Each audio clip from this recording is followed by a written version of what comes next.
This may come as a shock to you, but when I was your age, I was not one of the cool kids. I know. I know. Hard to believe. I was what you called a late bloomer in life. Has nothing to do with underwear. You all really are asleep, aren't you? Underwear always gets a laugh. I said underwear, that's right. I was a late bloomer, and some things happened to me, a series of events in elementary school that radically changed who I saw myself as by the time I got into middle school, which was called junior high school then, and high school. The series of events that changed my life was called recess. And recess is where we chose teams to play softball and football and basketball and whatever else we played. That's where we picked our teams. Two people who were always the more popular guys got to pick. And yours truly was always one of the last ones picked. I told you I was a late bloomer. It would not be till college, after high school, that I actually began to develop more athletically, musically. All the things that became a primary part of my life was way after high school.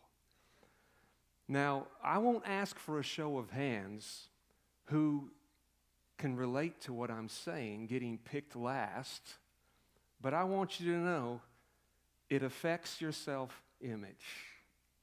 Because when I wasn't picked, by the time I got to junior high, I began to see myself through that filter that I did not measure up. I was not as good as a lot of the other kids.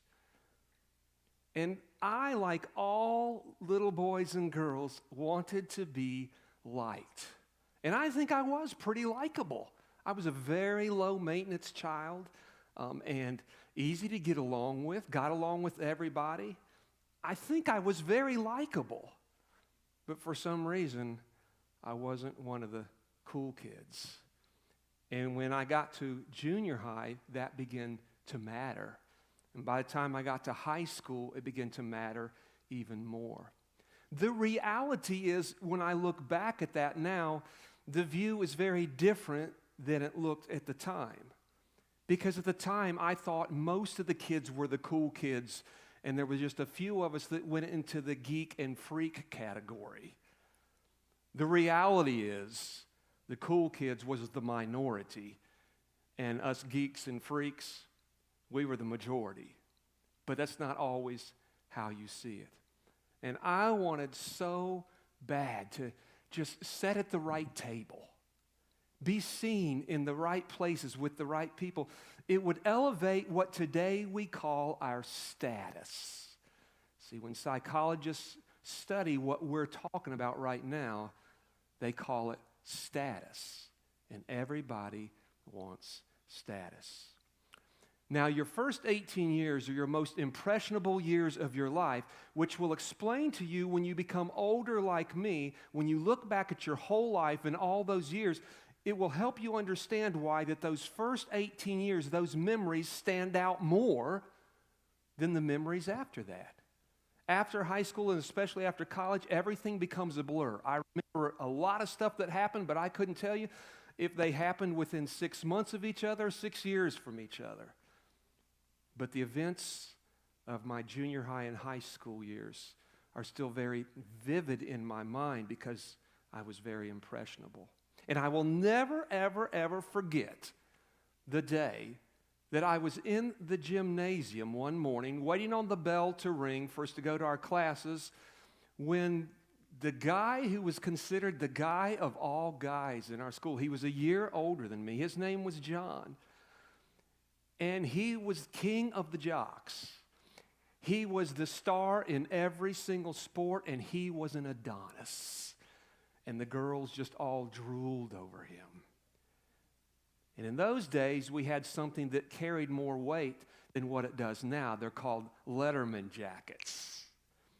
And when I was in school, if I was a jock and I had a Letterman's jacket with my letter and all my pins from all my sports, how many knows what I'm talking about? And I were to ask one of you ladies out for a date and it kind of clicked and we began to go steady, guess what I would give you? My Letterman jacket. And you would wear my Letterman jacket.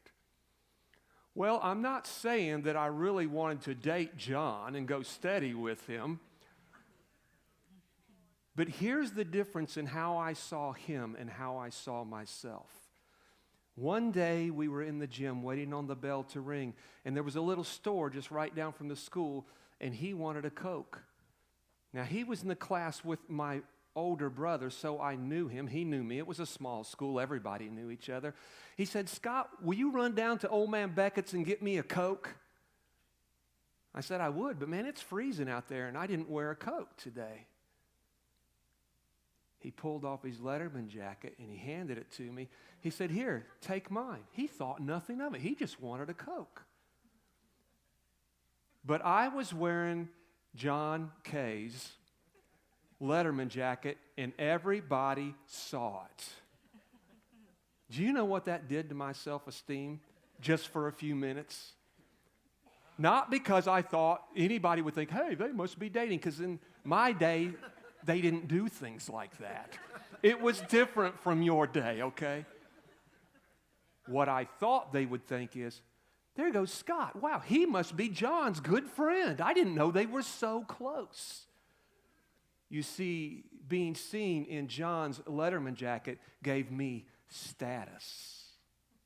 Now, I've shared here many times through the years that I grew up a kid with a lot of insecurities. Very low self-esteem, very shy. And yet I grew up in a great home, an awesome home, great parents, doing everything parents could do to undergird my self-esteem, to make me secure in life, always speaking into my life, even prophetically, to push me out of my shyness and onto the stage of God. But what happened to me in elementary school became bigger than my parents. And so I struggled. I was very, very, very shy. I also had very vivid memories of a day that it actually came out of a weekend, and the church that we went to, the pastor's two sons were good friends of mine, and I spent the night with them, and he had this pair of pants that was just incredible. Everybody was wearing pants with patches because it was cool, rolled up cuffs at the bottom because it was cool, and he had this pair of white blue jeans. Nobody had ever seen them, and they were button fly. Nobody had ever heard of button fly before. And every time he wore them to church, all the kids were like, Timmy, those are the coolest pants I've ever seen. That weekend, Timmy came and spent the night with us. We took him back home, and he forgot his pants at our house. Yeah, I wore another man's drawers.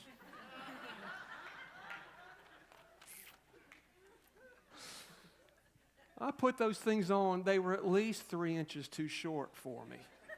I mean, you're talking about high water flood britches. Doesn't matter, they were button fly. And I thought, if people will focus, well, that's really not where I'm trying to take this, but if that wakes you up, the point I'm trying to get to is Andrea. Andrea was the cutest girl in our class. I am almost sure she never knew I existed till the day I walked into school with those white button fly pants. Walked into science class and I sat across from her. I don't think she realized that. I think she thought, well, who's the new kid? She looked at me and she said, hey, buddy, I really like those pants. Those are really cool. Do you understand what happened in that moment? Andrea talked to me. And people around saw that she spoke to me. I thought, they're going to think Andrea thinks I'm cute. I was on cloud 9 the rest of the day. Those are such silly memories. Those are the kind of memories that stand out in a kid who grows up with low self-esteem. They remember the few bright spots when they actually felt good about themselves. And there wasn't a whole lot of them. I enjoyed my childhood. I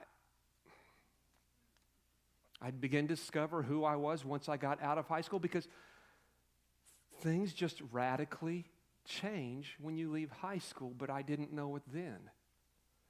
Every pressure that I was under, every little peer group that people were fighting to get in, it all began to dissipate the day I left high school. Life changed. But I wanted to be one of the cool kids so bad. I began to notice something strange within just a few years out of high school, though. I went to college and trying to get my bearings in life, I began to develop more. I became a really good basketball player and began to really find my niche in music, and I began to become who I was. And it began to radically change. All my security features and my self-esteem features, everything began to change. Once I got out of high school, all of that, I began to discover who I was.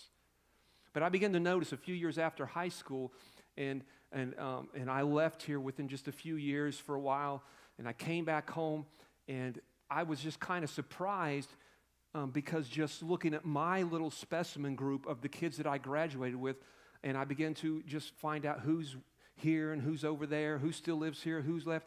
And I was just shocked at what I discovered. I didn't know that it was normal at the time. It was new to me.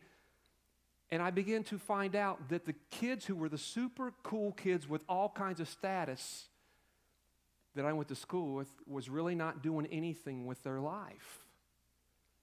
And the kids that went off and they were becoming doctors and lawyers and Indian chiefs and CEOs and just doing all kinds of incredible things with their life were the kids like me, the geeks and the freaks. The ones who felt like they had no status at all. They were the ones that they graduated high school, they pushed through college, and they began to do incredible things with their life. It would not be till many years later when I began to study psychology, became a counseling major, that I began to understand the psychological makeup of humans, generally speaking, and what was going on. I didn't understand that not for every kid, of course, but for such a high percentage of the kids who carried a lot of status in high school, the super cool kids, that when they got out of high school, they also found out that everything changed and the little world that they used to be king in didn't exist anymore, and they did not handle it very well. They were more soft when they graduated because they were more used to things coming their way. They felt more entitled. I can remember as clear as a bell, just in high school, there were a few select kids whose parents just happened to be the right parents with the right positions, and I remember the favor that those kids got. There was a kid that was close to my age, and his dad was a dentist, and in our school, that was probably the best job you could have representing our class anyway, and this kid, man, just got all kinds of favor based on who his parents were. I've asked my daughter before, what gives kids status? What makes certain kids more popular? What kind of pushes them to the place where they're in the spotlight more? And she's trying to get a handle on it like you're trying to get a handle on it and like I tried to get a handle on it. But she said, well, I guess it depends on, who their parents are and where they live and what kind of jobs they have. And, the same old. I told her, I said, then, baby, you should be the most popular kid in school. How many of your friends' dad was a rock star? Come on, Jeff, I'm preaching now, buddy.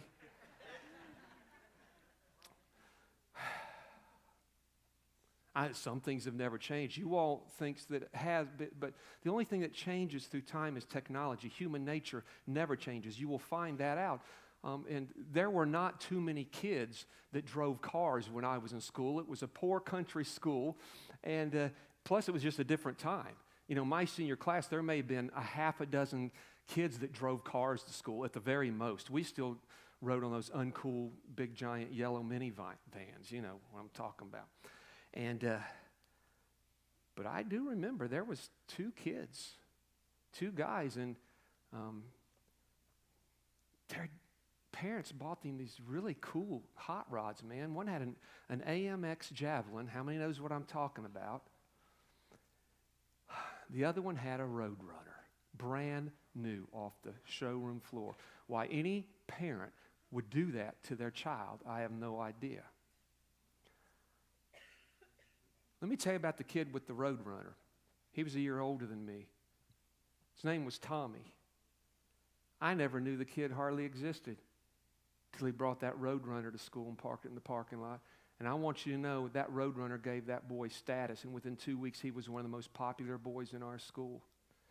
And yes, the Roadrunners had those little horns on them, beep, beep, and the girls would walk out in front of him in the parking lot. He'd go beep, beep, and they'd go, "Oh, Tommy, beep, beeped at me."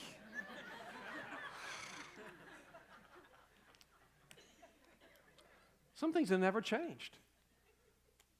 Kids still have status because of the kind of car they drive, right? Only a lot more kids drive cars now. Now, when you're a sophomore in high school, you drive car or you want to drive cars. It's amazing how many... If you think you're driving my Hummer to your school, if I give you my Hummer, will it give you more status? It won't? Well, then what's the point? It's just the way life works. You guys know it works when we become adults. It's so good to see you, Johnny. The houses we live in, the cars we drive, our jobs, how much money, our clothes, it's all status. Even with our social media, we have a section to post our status. And what do we post in status? I'm at Red Lobster. Why'd you post that? Because it gives me status. I'm at Red Lobster, and you're not. I must really be something. And I know when you see that Scott Catron is at Red Lobster in Christiansburg, everyone's going to be going, "Dang, I wish I was that guy. That guy is so cool. Red Lobster, cheesy biscuits."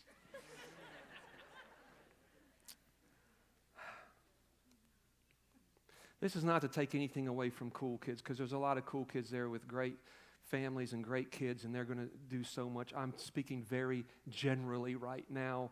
But study after study after study in your face has shown that kids with high status in life do not excel in life because they're not as prepared, not as tough. I just read a study this week, seeing if anything had changed. And the highest divorce rate and the highest depression, the highest brokenness in life comes from kids who were the cool kids in school. Because when they got out of school and they got into a bigger venue, they weren't the same cool kid anymore. The environment got bigger and it swallowed them up, and they weren't ready for that. The geeks and the freaks, we'd been preparing for it our whole life. We were ready.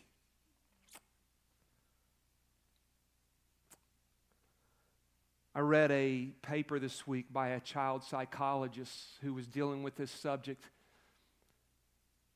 And it was called Likability versus Status. He wrote it not to kids. He wrote the paper to parents. He said, "Parents, please share this letter with your kids." Likability versus status. He said, everybody wants to be liked.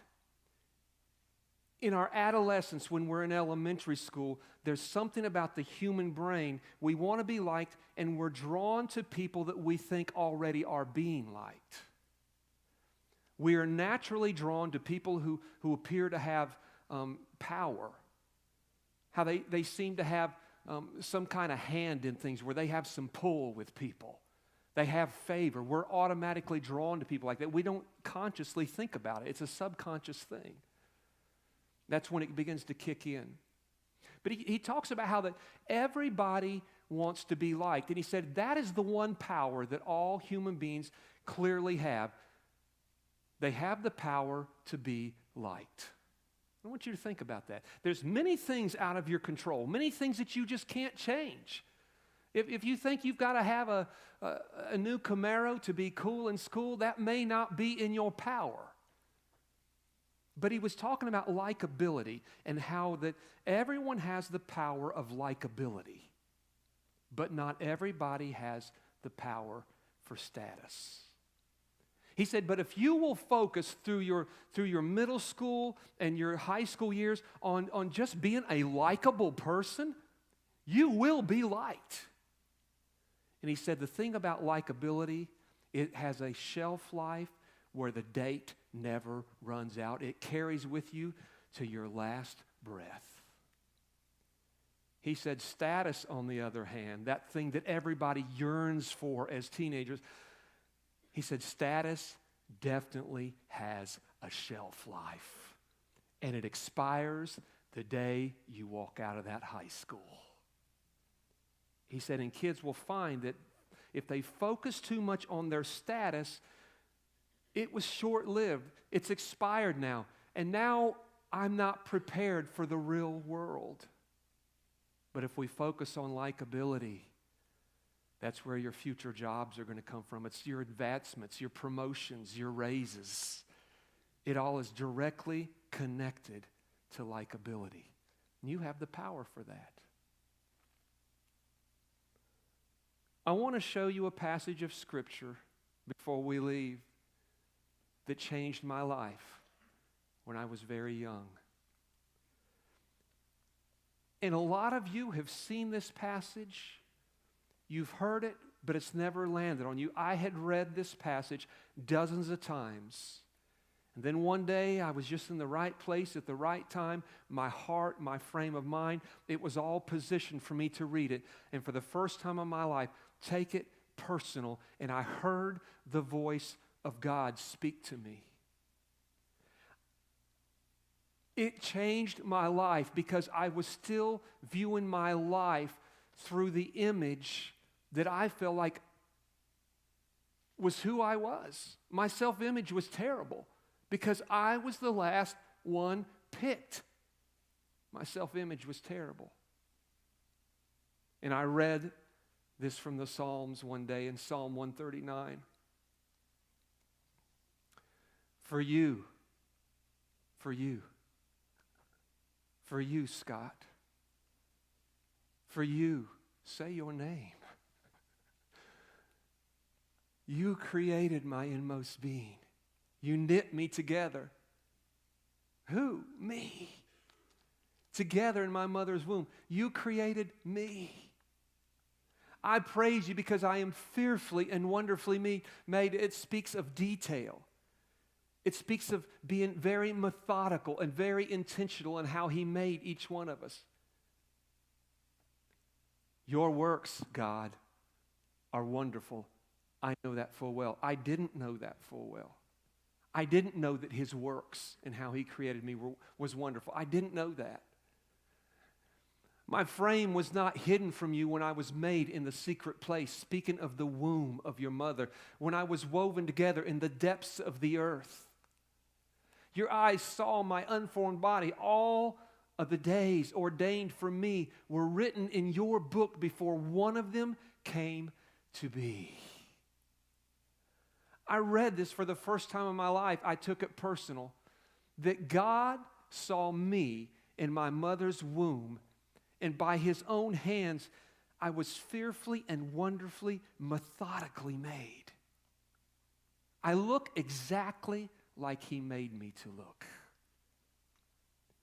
And as the psalmist said, I know your works are wonderful. Whatever you put your hands to, how can I say when you finished making me, it's good? It's good how you made me. The natural things inside of me, the things I'm prone to, the things that I'm just naturally gifted at, God put that in there. You were fearfully and wonderfully made.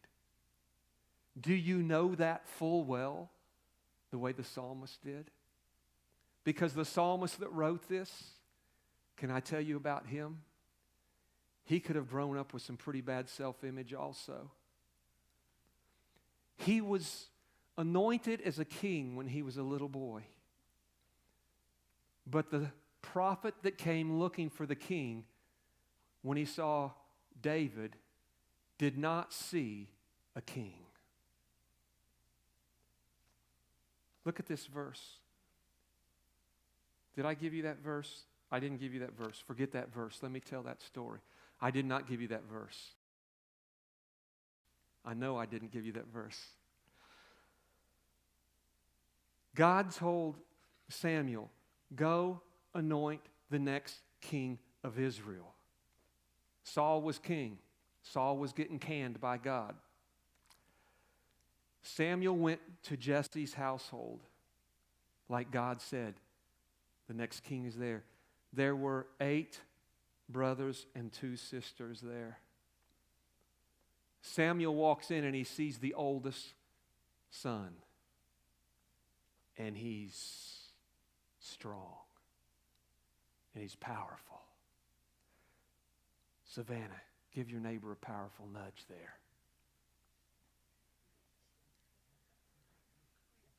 And as soon as the prophet saw David's oldest brother, he said, that's got to be him.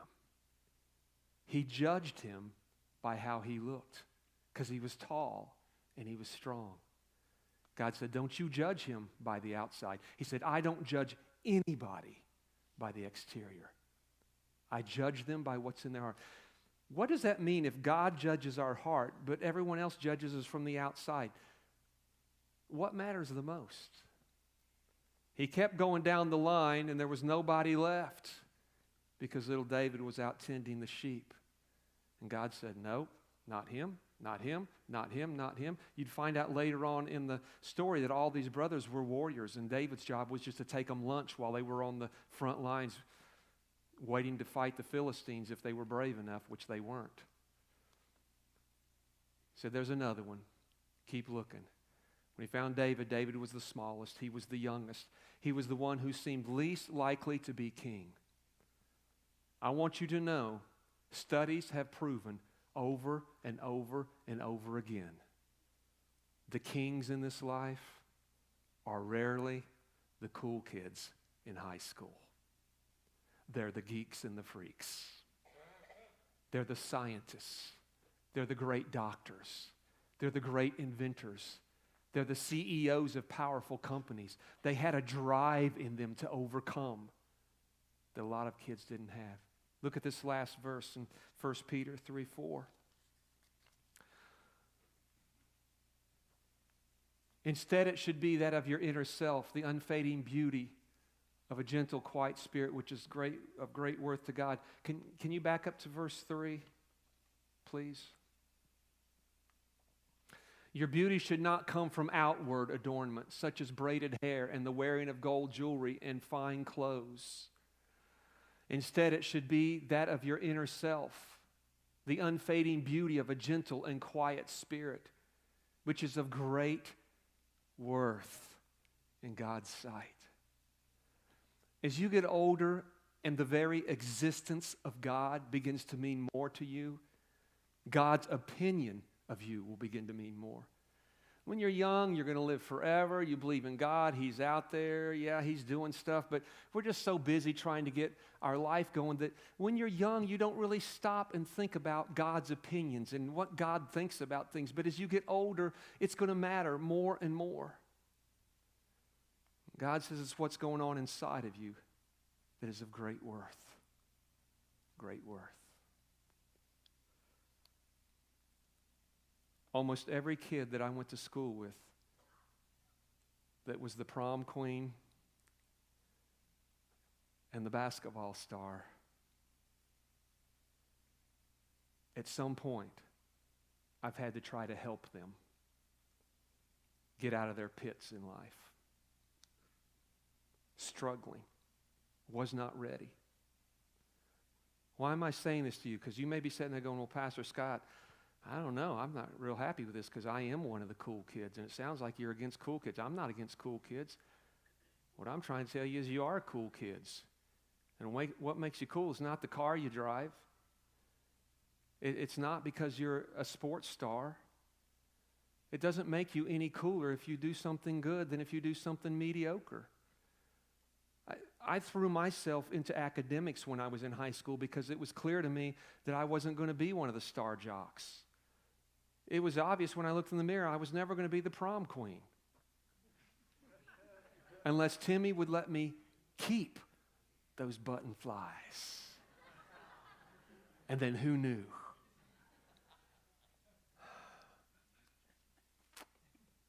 So I threw myself into school, and we didn't have honors classes then. What we had was called college bound. It was terrible. Classes were divided up into A, B, C, and D, and it was based on your performance. And so if you were in D class, the reality is you were never going to be more than that because somebody had already told you this is what you're going to be. I hated it. I went into the college bound class. I excelled. I made straight A's, and making straight A's didn't make me cool. It made me ready for life. I want you to know today, guys, that in your mother's womb, God very personally put his hands in there and formed you. He made you who you are. Don't you expend your life laboring, trying to be cool for other people, your image of what you think is cool. Cool is not based on what kind of house you live in or what kind of neighborhood you live in or what kind of cars your parents drive or what kind of car they're going to buy you. Or that's all superficial stuff, and I can promise you the day you walk out of high school, those things will be meaningless, just meaningless. God wants you to see the bigger picture of your life. He wants you to have a good self-image. He wants you to have good self-esteem. No fears, lots of security in life. So I know you're tired. I want to pray for you. But I'm afraid for you to close your eyes. So the first thing we're going to do, we're going to stand. Yeah, you all can stand too because are y'all smart enough to know how to apply this to your life? Because y'all still chase status too. Stop it. It's infantile. You know what made me cool? You know what made me cool? Because I am cool now.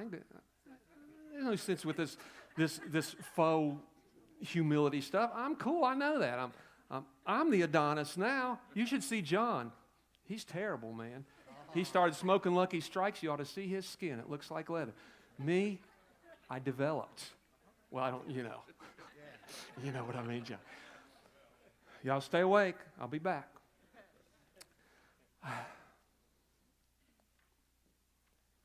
You got to like yourself. You'll only like yourself if you see yourself, as cheesy as it sounds, through the filter of Jesus. It's the only way. I know we're programmed in America. I don't like myself. I need to lose weight. Well, then lose weight, but like yourself while you're losing weight. I used to be 462 pounds.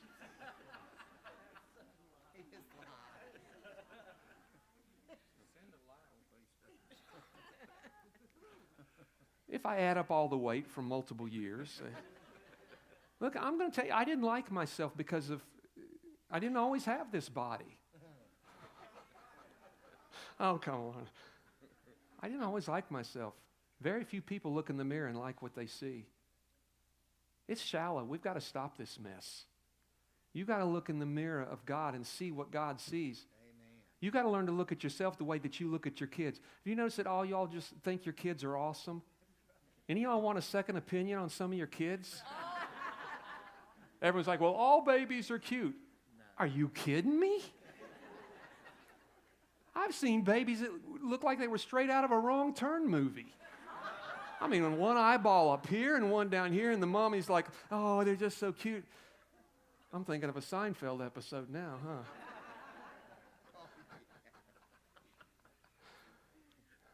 It's okay to love yourself. If you can't love yourself, what does that say about God who loves you? If God says you're lovable, and if God would even say you're likable, do we need more than that? Help us to like ourselves, Lord.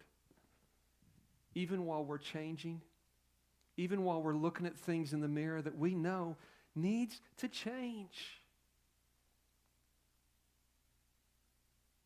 You can do so much more in our life, Lord, if we're not hating ourselves, despising ourselves. You can do so much more in us if we're not looking at the mirror going, I'm never picked. I must not be valuable.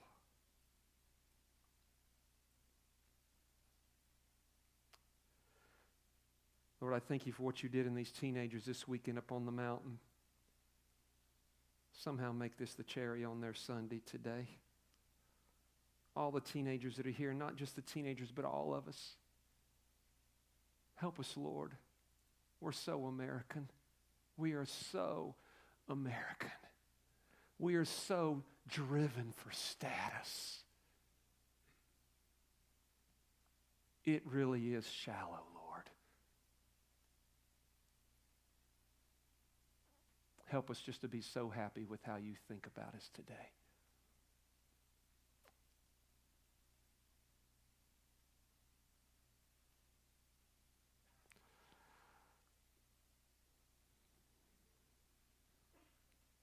Are you done? Sure. I don't know how to end any of this stuff anymore. I'm not a professional preacher. I didn't go to school to be a preacher. I went to school to be a counselor, and so when the counseling session's over on Sunday morning, all I know to say is, our time is up. I'll see you next week. Bill will be in the mail.